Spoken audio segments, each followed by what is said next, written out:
नमस्कार साथियों, quality vision में आपका स्वागत है।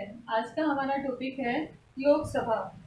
लोकसभा किसका अंग है, सबसे पहले ये देखते हैं। संसद, और संसद का उल्लेख किया गया है अनुच्छेद 79 में। संसद किनसे मिलकर बनी है? संसद के 3 अंग हैं।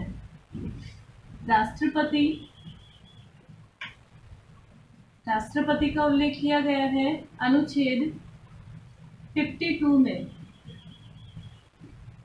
राज्यसभा, इसका उल्लेख किया गया है अनुच्छेद 80 में। लोकसभा, इसका उल्लेख किया गया है अनुच्छेद 81 में। इस तरह से संसद के 3 अंग हैं। सदन अगर पूछते हैं तो संसद के 2 सदन हैं, लोकसभा और राज्यसभा। तो आज हम देखेंगे लोकसभा के बारे में। इससे पहले संसद का बता देती हूँ। हमारी जो संसद है ये वेस्ट मिनिस्टर मॉडल पर आधारित है।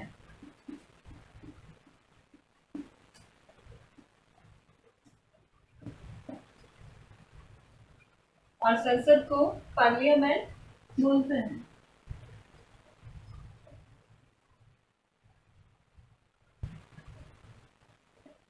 व्यवस्थापिका भी कह सकते हैं।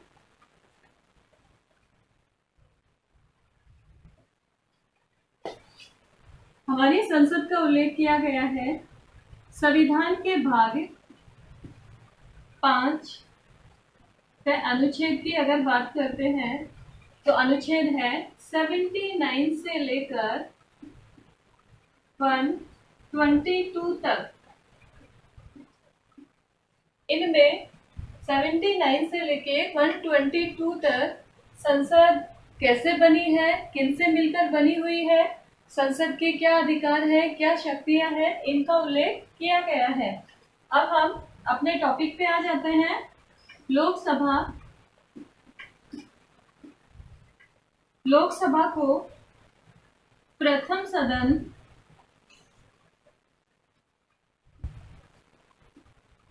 निम्न सदन व लोकप्रिय सदन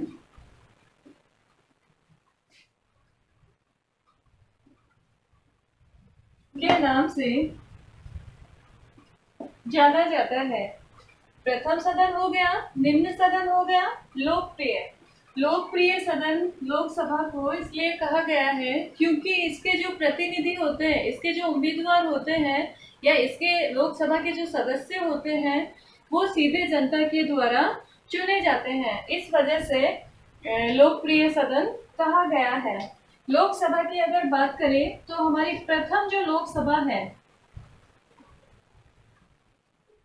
प्रथम जो चुनाव हुआ अक्टूबर 1951 से फेब 1952 तक 7 चरणों में प्रथम लोकसभा का चुनाव हुआ। गठन की अगर बात करें तो 17 अप्रैल 1952 को लोकसभा का गठन हुआ। 13 मई 1952 को लोकसभा की प्रथम बैठक होती है। इस तरह से लोकसभा को लोकप्रिय सदन के नाम से जानते हैं। प्रथम लोकसभा का चुनाव हुआ 1951 से लेकर 1952 तक। 17 अप्रैल 1952 को लोकसभा का गठन हुआ और 13 मई 1952 को प्रथम लोकसभा की बैठक होती है। आगे देखते हैं। अभी जो वर्तमान में है 17वीं लोकसभा है।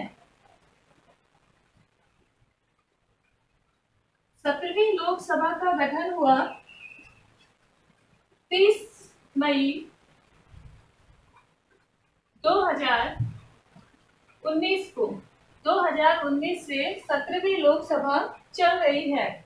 और हमारी जो 17वीं लोकसभा है, प्रथम लोकसभा से आज तक देखते हैं 17वीं लोकसभा तक, तो प्रथम बार पहली बार ऐसा हुआ है कि लोकसभा में 78 महिलाएं चुनकर आई है। ये जो बहुमत है, ये पहली बार इतना ज्यादा हुआ है। आगे देखते हैं।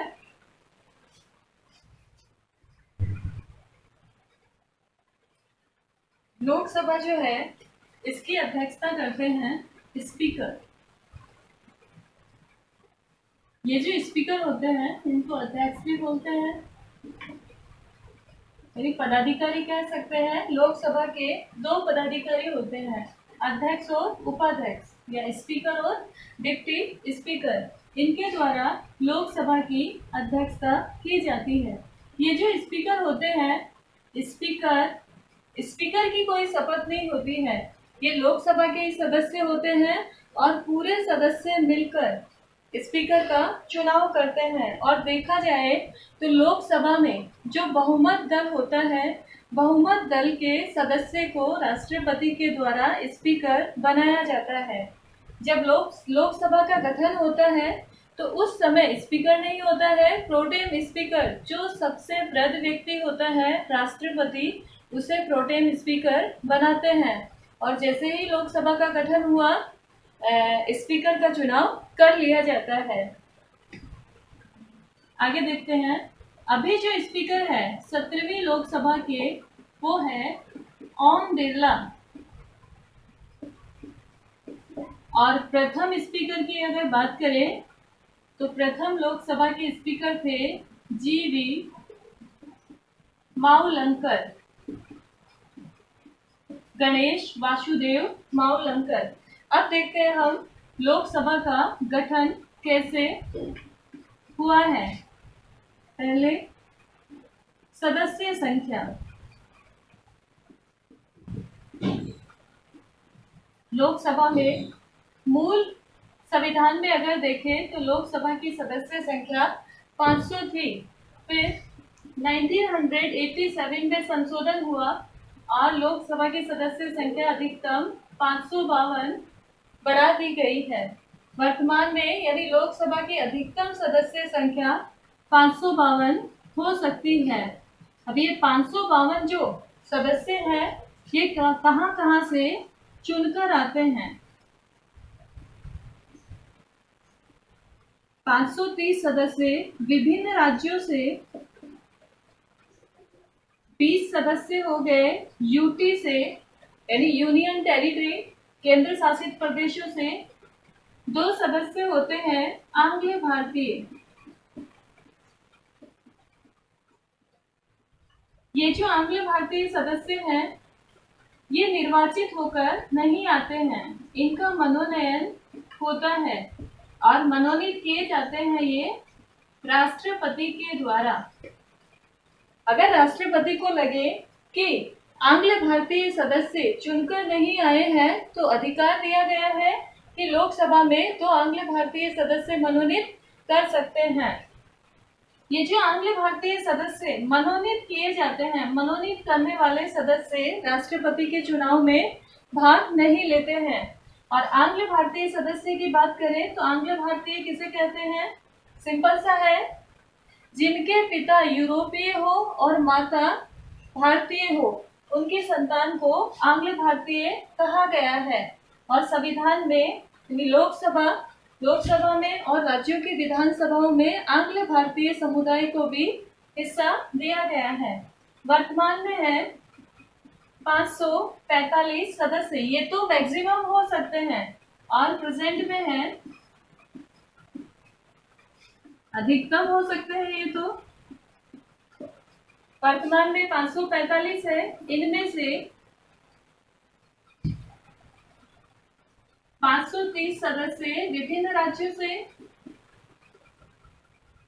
13 सदस्य यूटी से, यानी केंद्र शासित प्रदेश से, और 2 सदस्य हो गए मनोनीत राष्ट्रपति के द्वारा। आंग्ल भारतीय होते हैं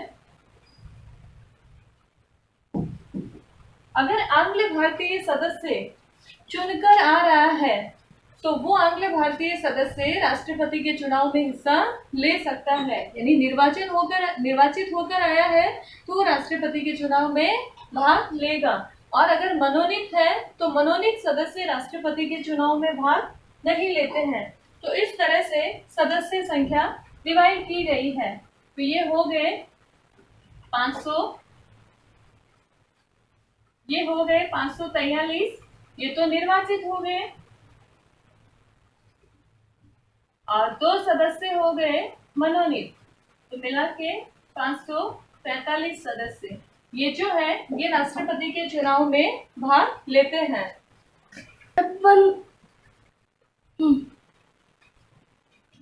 एससी और एसटी की अगर बात करें तो लोकसभा में एससी के लिए 84 सीटें और एसटी के लिए 47 रिजर्व की गई है। और हमारे राजस्थान से अगर बात करें तो लोकसभा में 25 सदस्य, और सबसे अधिक जो जाते हैं यूपी से, सबसे अधिक लोकसभा में प्रतिनिधित्व यूपी से किया जाता है, 80 सदस्य चुनकर आते हैं। अब देखते हैं इनका निर्वाचन कैसे होता है। लोकसभा के सदस्यों का निर्वाचन अनुच्छेद 356 में 326 में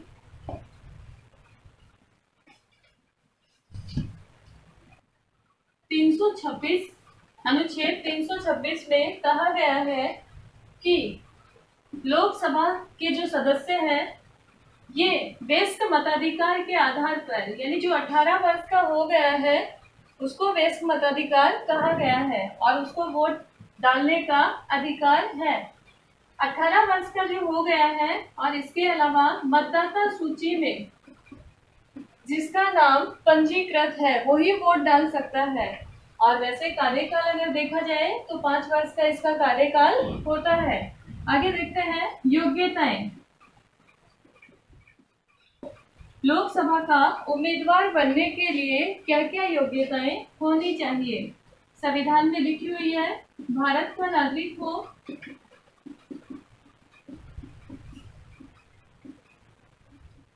उसकी आयु होनी चाहिए 25 वर्ष या इससे अधिक उसकी आयु हो, लाभ के पद पर ना हो,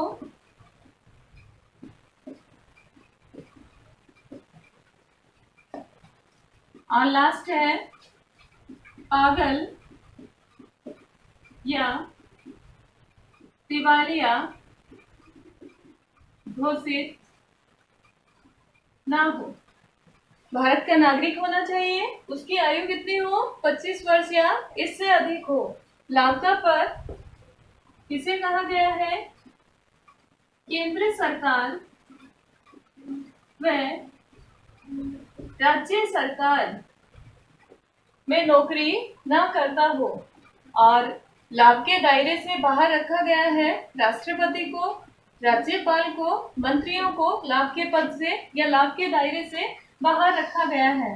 केवल केंद्र सरकार और राज्य सरकार में जो नौकरी करते हैं वो उनको लाभ के दायरे में रखा गया है। अगर इनको लोकसभा का उम्मीदवार बनना है तो ये यहाँ से इस्तीफा देंगे, उसके बाद लोकसभा का चुनाव लड़ेंगे। इस तरह से लोकसभा का सदस्य बनने की ये योग्यताएं संविधान में दी गई है। आगे देखते हैं इसका कार्यकाल।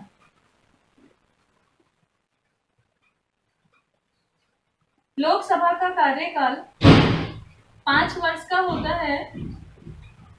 ये अनुच्छेद 83 में दिया गया है। अनुच्छेद 85 में दिया गया है कि लोकसभा को राष्ट्रपति समय से पहले भी भंग कर सकते हैं और ऐसा आज तक 9 बार हुआ है। लोकसभा को 9 बार समय से पहले भंग किया जा चुका है। इसके अलावा देखें तो लोकसभा की अवधि भी बढ़ाई जा सकती है। वो कैसे बढ़ाई जा सकती है? जैसे एक बार बढ़ाई गई है 1975 में असंतोष के आधार पर आपातकाल लगाया गया था। उस समय हमारे देश की प्रधानमंत्री थी श्रीमती इंदिरा गांधी। तो इस समय लोकसभा का चुनाव होना था, तो 1976 से 77 तक 1 वर्ष का कार्यकाल बढ़ाया गया था। 1 वर्ष से अधिक का कार्यकाल भी आपातकाल में बढ़ा सकते हैं। अब देखते हैं हम लोकसभा का अधिवेशन। लोकसभा का अधिवेशन, ये जो अधिवेशन होता है ये राष्ट्रपति के द्वारा बुलाया और स्थगित किया जाता है। राष्ट्रपति लोकसभा का अधिवेशन बुलाते हैं और स्थगित करने का अधिकार भी राष्ट्रपति को ही है। बट इसकी बैठक की जो अध्यक्षता है वो लोकसभा के स्पीकर के द्वारा की जाती है। और लोकसभा के जो अधिवेशन होते हैं, 2 अधिवेशनों के मध्य 6 माह से अधिक का अंतराल नहीं होना चाहिए। यानी एक बैठक हो गई है, दूसरी बैठक 6 महीने के अंदर अंदर शुरू करनी है। 6 महीने से अधिक का अंतराल ना हो। अब देखते हैं इसके पदाधिकारी। लोकसभा के 2 पदाधिकारी होते हैं, स्पीकर जिनको अध्यक्ष भी बोलते हैं, और डिप्टी स्पीकर हो गए उपाध्यक्ष।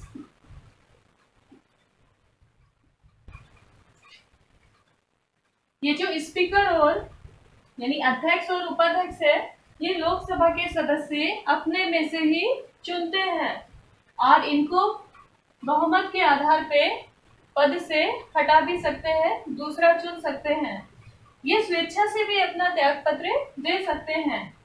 अध्यक्ष जो है अपना त्याग पत्र देंगे उपाध्यक्ष को, और उपाध्यक्ष अपना त्याग पत्र देंगे अध्यक्ष को। और सपोज कीजिए अध्यक्ष भी अपने पद पर नहीं है और उपाध्यक्ष भी अपने पद पर नहीं है, तो ऐसी परिस्थिति में लोकसभा की अध्यक्षता कौन करेगा? तो ऐसी परिस्थिति में राष्ट्रपति एक पैनल बनाते हैं और उस पैनल में कुछ सदस्य अपॉइंट करते हैं। तो दोनों अगर पद पर नहीं रहते हैं तो उस पैनल के सदस्य के द्वारा लोकसभा की अध्यक्षता की जाती है। इसके अलावा देखें तो लोकसभा के जो अध्यक्ष और उपाध्यक्ष है, इनका कार्यकाल भी 5 वर्ष का होता है।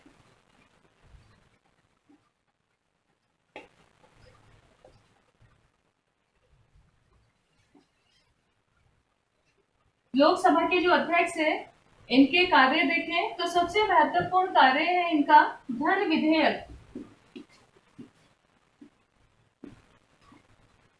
कोई भी विधेयक धन विधेयक है या नहीं, इसका निर्णय लोकसभा के अध्यक्ष के द्वारा किया जाता है।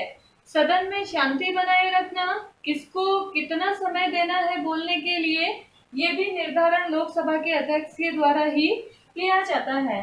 तो ये इस तरह से हमने देखा लोकसभा का गठन कैसे हुआ है। अब बात करते हैं हम लोकसभा की शक्तियां। क्या क्या शक्तियां लोकसभा को प्राप्त है? राज्यसभा और लोकसभा की अगर बात करते हैं तो राज्यसभा की तुलना में लोकसभा को अधिक शक्तियां प्राप्त है, और धन विधेयक को लेकर तो लोकसभा को पूरा पावर मिला हुआ है। तो पहली अगर शक्ति देखें तो विधायी शक्ति। विधायी में कानून निर्माण। लोकसभा को अधिकार है कि वो कानून का निर्माण कर सकती है। अब किस पे कानून का निर्माण करेगी? सूचियां हैं, संघ सूची, राज्य सूची, समवर्ती सूची। और जो विषय इन तीनों सूचियों में शामिल नहीं किए गए हैं उनके लिए अलग से एक सूची बनाई गई है, वो है अपशिष्ट सूची बोल सकते हैं इसको। जैसे साइबर अपराध,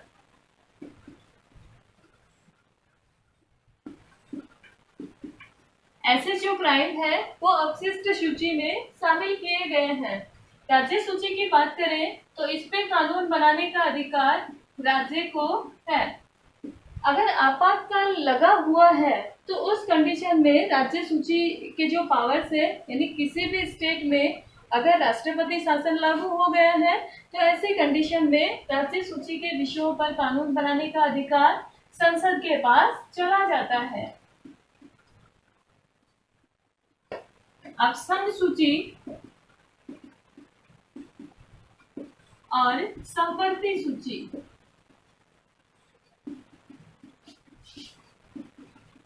संघ सूची पे कानून बनाने का पूरा अधिकार केंद्र को दिया गया है। समवर्ती सूची की अगर बात करें तो समवर्ती सूची केंद्र और राज्य दोनों इस पर कानून बना सकते हैं। अगर किसी विषय पर दोनों में विवाद हो गया है तो अंतिम निर्णय केंद्र का माना जाएगा। यानी समवर्ती सूची पर में कानून बनाने का अधिकार, ज्यादा पावर केंद्र को मिला हुआ है। इसके अलावा अवित्तीय विधेयक है और संविधान संशोधन विधेयक।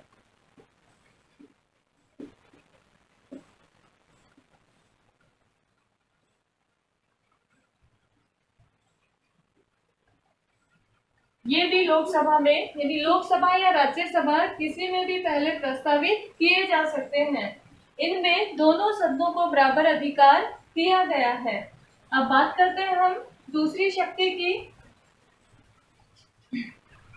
वित्तीय शक्ति या वित्तीय शक्तियां। इसमें मैं कुछ आर्टिकल बता देती हूँ आपको। अनुच्छेद 108 में संसद के दोनों सदनों के संयुक्त अधिवेशन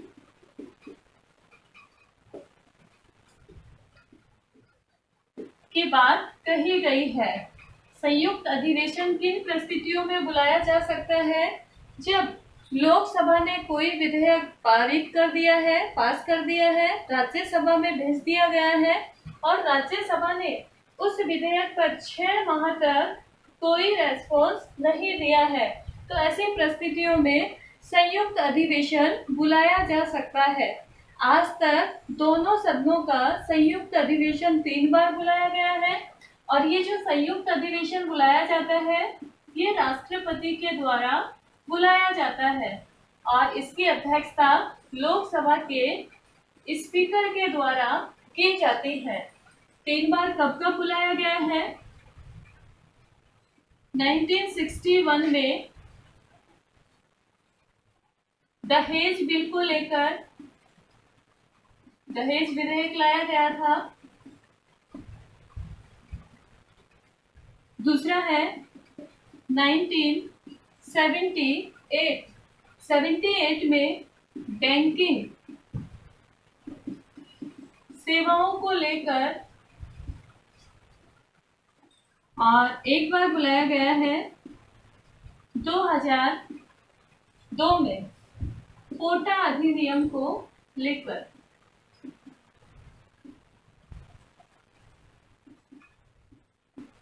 तो इस तरह से 3 बार दोनों सदनों का संयुक्त अधिवेशन बुलाया गया है।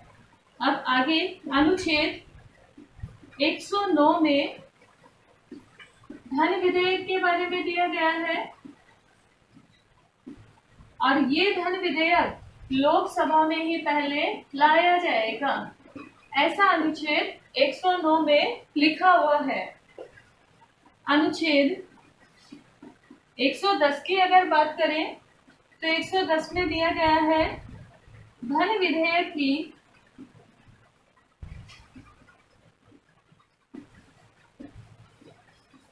परिभाषा।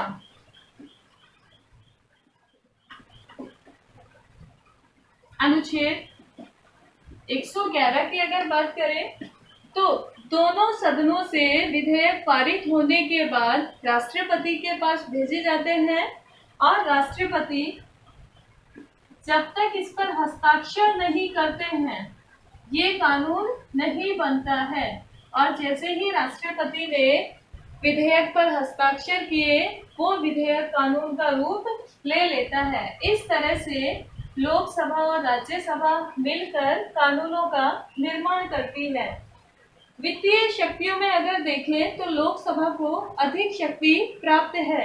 कैसे प्राप्त है? धन विधेयक सबसे इम्पोर्टेंट जो विधेयक है धन विधेयक। कोई भी विधेयक धन विधेयक है या नहीं ये डिसाइड कौन करेगा? लोकसभा के अध्यक्ष के द्वारा डिसाइड किया जाता है। और धन विधेयक सबसे पहले राज्यसभा में ना लाकर लोकसभा में लाया जाता है। लोकसभा में क्यों लाते हैं? क्योंकि धन विधेयक टैक्स से संबंधित होता है, विभिन्न प्रकार के कर होते हैं उनसे संबंधित यानी पैसे से संबंधित हो गया। और लोकसभा जनता का सदन है, लोकप्रिय सदन है और टैक्सेस जनता से आते हैं। इस वजह से धन विधेयक सबसे पहले लोकसभा में लाया जाता है। राज्यसभा की बात करें तो धन विधेयक को लेकर राज्यसभा की स्थिति बहुत ही कमजोर है। लोकसभा में धन विधेयक पारित करने के बाद राज्यसभा में भेजा जाता है और राज्यसभा को अधिकार है कि केवल वो 14 दिन तक अपने पास रख सकती है। अगर कोई संशोधन करना चाहे, सुझाव देना चाहे तो सुझाव दे सकती है। मानना या नहीं मानना लोकसभा पर डिपेंड होता है। इस तरह से वित्तीय शक्तियों में लोकसभा को अधिक पावर्स मिले हुए हैं।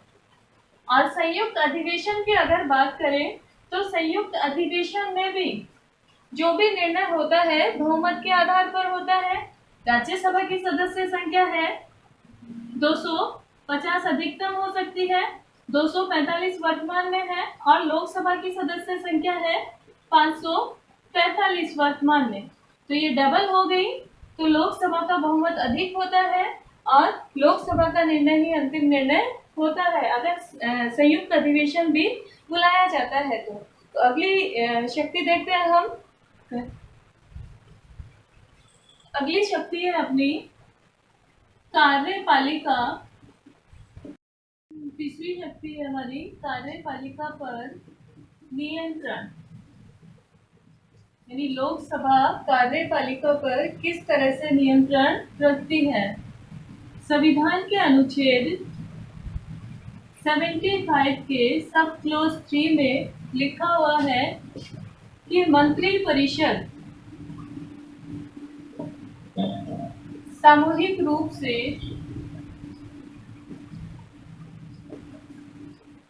लोकसभा के प्रति उत्तरदायी होती है। यानी मंत्री परिषद सामूहिक रूप से लोकसभा के प्रति उत्तरदायी होती है। ऐसा क्वेश्चन भी पूछ लेते हैं कि मंत्री परिषद किसके प्रति उत्तरदायी होती है। लोकसभा कई जगह आपको लिखा मिलेगा संसद। अगर लोकसभा नहीं है और संसद ऑप्शन में है तो आप संसद टिक कर सकते हो और लोकसभा दिया हुआ है तो आप लोकसभा करोगे। अगर किसी एक मंत्री के विरुद्ध लोकसभा में अविश्वास प्रस्ताव पास हो जाता है तो संपूर्ण मंत्री परिषद को त्याग पत्र देना होता है। एक मंत्री के विरुद्ध लोकसभा में अविश्वास प्रस्ताव पास होने पर संपूर्ण मंत्री परिषद त्याग पत्र देगी, फिर दोबारा से मंत्री परिषद का गठन होता है। तो इस तरह से लोकसभा यानी मंत्री परिषद लोकसभा के प्रति उत्तरदायी है। राज्यसभा को ये अधिकार नहीं मिला हुआ है। राज्यसभा केवल मंत्री परिषद से प्रश्न पूछ सकती है, पूरक प्रश्न पूछ सकती है। अविश्वास प्रस्ताव राज्यसभा नहीं ला सकती। अगली है अपनी अगली शक्ति है संविधान संशोधन संबंधी। संविधान संशोधन संबंधी।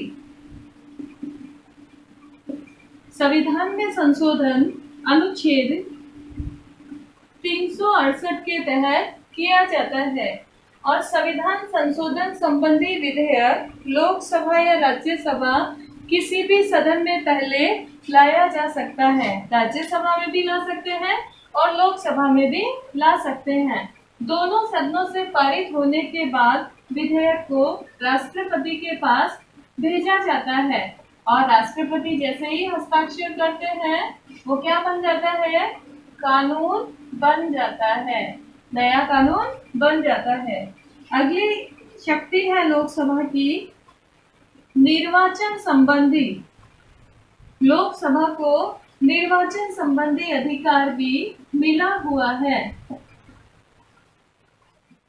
अनुच्छेद 54 में लिखा हुआ है कि लोकसभा के निर्वाचित सदस्य राष्ट्रपति के चुनाव में और उपराष्ट्रपति के चुनाव में भाग लेंगे। मनोनीत सदस्य राष्ट्रपति के चुनाव में भाग नहीं लेते हैं। क्यों नहीं लेते हैं? क्योंकि ये मनोनीत सदस्य राष्ट्रपति के द्वारा ही मनोनीत किए जाते हैं। केवल निर्वाचित सदस्य ही राष्ट्रपति के चुनाव में भाग लेते हैं। तो लोकसभा के और राज्यसभा के दोनों सदनों के निर्वाचित सदस्य मिलकर राष्ट्रपति और उपराष्ट्रपति का चुनाव करते हैं। राष्ट्रपति के चुनाव में राज्यों की विधानसभाओं के निर्वाचित सदस्य भी भाग लेते हैं। इस तरह से हमारे लोकसभा का गठन कंप्लीट हो गया और लोकसभा की शक्तियां कंप्लीट हो गई है। अब मैं आपको बताती हूँ कि लोकसभा के जो स्पीकर हैं ये प्रथम लोकसभा से लेकर वर्तमान में 17वीं लोकसभा है। 17वीं लोकसभा तक कौन कौन स्पीकर बना है और कौन से राज्य से कितने प्रतिनिधि चुनकर आते हैं। लोकसभा के अध्यक्षों के बारे में, क्या स्पीकर इनको कह सकते हैं। प्रथम लोकसभा से लेकर 17वीं लोकसभा तक कौन कौन से स्पीकर बने हैं। प्रथम जो लोकसभा थी उसके स्पीकर थे जीवी मावलंकर, गणेश वासुदेव मावलंकर, ये प्रथम लोकसभा के स्पीकर थे। दूसरे बने अयंगार, तीसरे थे हुकुम सिंह, फिर नेक्स्ट बने नीलम संजीव रेड्डी। फिर 5वीं लोकसभा के स्पीकर थे गुरुदयाल सिंह ढिल्लो। छठी के फिर से नीलम संजीव रेड्डी बने और 7वीं के बने बलराम जाखड़। ये जो 14 लोकसभा 14 नंबर की थी तब तक कोई महिला लोकसभा की स्पीकर नहीं बनी। 8वीं में फिर से बलराम जाखड़ बने। 9वीं में रवि राम। ये जो है इसमें से नेट में क्वेश्चन पूछा गया था और उस वक्त मेरा क्वेश्चन गलत हुआ था। मैं उसमें 4 ऑप्शन दिए गए थे कि लोकसभा का स्पीकर इनमें से कौन नहीं रहा है, तो मैं रवि राम करके आ गई थी, मेरा गलत हो गया था। तो 9वां बना रवि राम, 10वें बने शिवराज सिंह पाटिल और 11वें थे BA संगमा, 12वें बालयोगी बने। फिर से 13वें नंबर पे यानी 13वीं लोकसभा में फिर से बालयोगी बने। सोमनाथ चटर्जी 14वीं लोकसभा के अध्यक्ष बने और प्रथम महिला लोकसभा की प्रथम महिला स्पीकर वीरा कुमार 15वीं लोकसभा की बनी। इसके बाद सुमित्रा महाजन बनी, यानी 2 महिलाएं आज तक लोकसभा की स्पीकर बनी हैं। और वर्तमान में अगर देखा जाए 17वीं लोकसभा चल रही है और 17वीं लोकसभा की स्पीकर है ओम बिरला। आगे देखते हैं कौन से राज्य से कितने प्रतिनिधि आते हैं। अब देखते हैं हम कौन से राज्य से कितने प्रतिनिधि लोकसभा में आते हैं।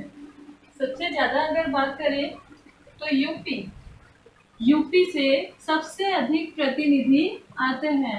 80 प्रतिनिधि लोकसभा में या उम्मीदवार चुनकर आते हैं।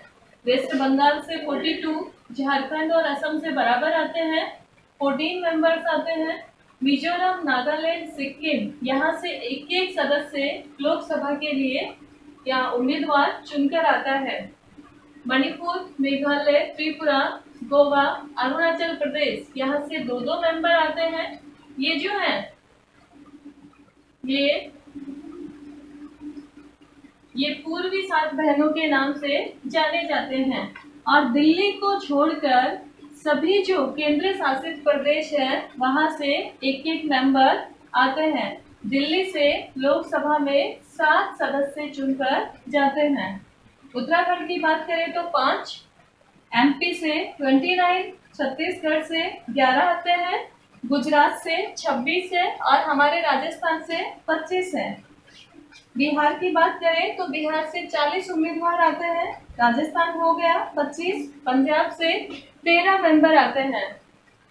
महाराष्ट्र जो बॉम्बे है वहां से 48, केरल से 30 उम्मीदवार आते हैं, कर्नाटक से 28 और ओडिशा की बात करें तो ओडिशा से 21 सदस्य या 21 उम्मीदवार चुनकर आते हैं। तमिलनाडु से 39, जम्मू कश्मीर प्रेजेंट में यूटी बन गया है, 6 मेंबर आते थे, अब यूटी है और यहाँ विधानसभा होगी, विधानसभा का चुनाव होगा। और जैसे लद्दाख यूटी बना है, वर्तमान में 28 राज्य और 9 केंद्र शासित प्रदेश हैं। 7 केंद्र शासित पहले थे और 2 और ऐड हो गए हैं, जम्मू कश्मीर एंड लद्दाख। लद्दाख ऐसे पुडुचेरी की तरह रहेगा और जम्मू कश्मीर जैसे दिल्ली है उसकी तरह जम्मू कश्मीर में भी विधानसभा का चुनाव होगा। पहले विधान परिषद भी यहाँ थी, अब विधान परिषद नहीं रहेगी, केवल विधानसभा का चुनाव होगा और लोकसभा के लिए यहाँ से भी मेंबर आते हैं। इस तरह से वर्तमान में 28 राज्य हैं और 9 यूटी है, 9 केंद्र शासित प्रदेश है। पहले 29 राज्य थे और 7 केंद्र शासित प्रदेश थे। इस तरह से हमारा लोकसभा का टॉपिक कंप्लीट हुआ। आपको ये चैनल पसंद आता है, अच्छा लगता है तो कमेंट और एनी क्वेरीज है तो कमेंट बॉक्स में आप कर सकते हैं। चैनल अगर पसंद आए तो सब्सक्राइब कर सकते हैं।